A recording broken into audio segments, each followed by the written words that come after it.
We're back in the kitchen this morning. Chef Chuck from Proof is with us, and he's doing some springtime favorites. Now, a lot of people may say venison is a springtime favorite. What is it? And describe it for us. What does it taste like? Venison really is a really nice meat. It's very lean, it's very healthy.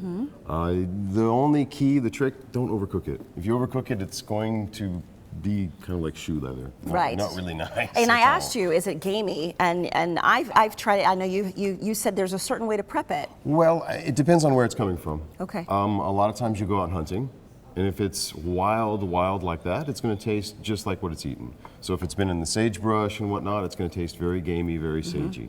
Now, most of the stuff that you'll buy in the grocery stores will be farm raised. It's a little more mellow. It's not quite as gamey. Like this. Exactly. All right. So what are you doing? So what I've done here is I've taken these ingredients here: red wine, fresh sage, little garlic and shallots, juniper berry, and a little black pepper.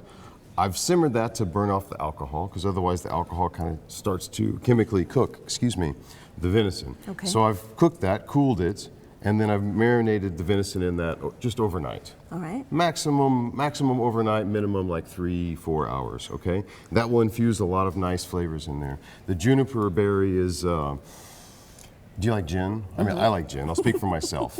Juniper has a, that was a loaded question. Yeah, sorry about that. You saw my eyes. I was like, didn't mean to do that to you. That's okay. So juniper has a very gin-like quality, okay, and it really pairs well with the venison. So I've marinated that. So I patted it dry, okay, and I'm going to rub it with just a little bit of olive oil. And how long should it stay in that? It should be in the marinade overnight. Overnight, okay. And I'm going to season that with a little black pepper, a little bit more of my juniper. It is very tender. Salt. Look at that. I mean, it looks all lean. There's no fat on there anywhere. No, there's no fat at all. So again, you really do not want to overcook it. Okay, and grilling it is how you And we're going to grill it. Okay. Okay, all we're right, going to let that simmer. Perfect. Let that cook. And we're going to come over here and make our spätzle. Now, spätzle it's a dumpling. It's not like, well, not like my grandmother made dumplings, but my father's grandmother was from Germany.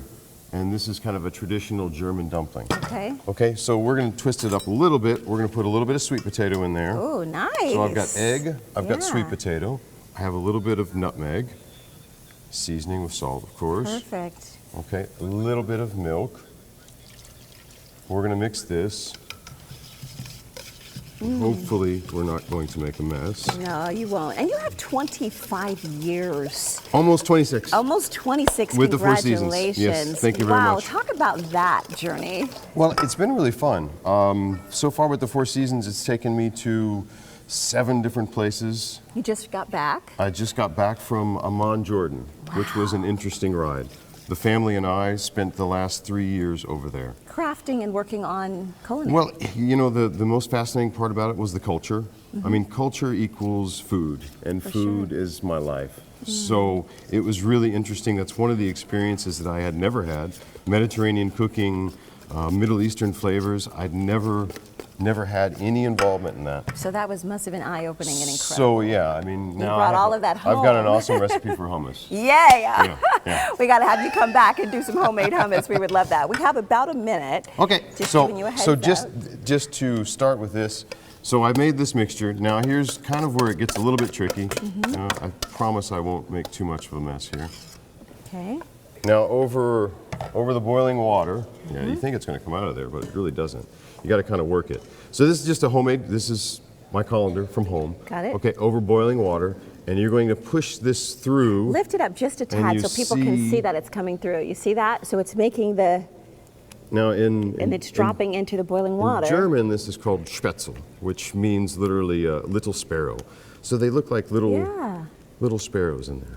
I like the sweet potato addition, though. That's smart. Well, it makes it kind of sweeter, fun, interesting, and it also pairs nicely with the venison. These are such elaborate dishes that you're doing. We're going to finish this up, and you have this recipe on SonoraLiving.com, and then the last segment, you're going to put it all together. So. Yes, we're going to do it. All right, Chef Chuck, Thank you.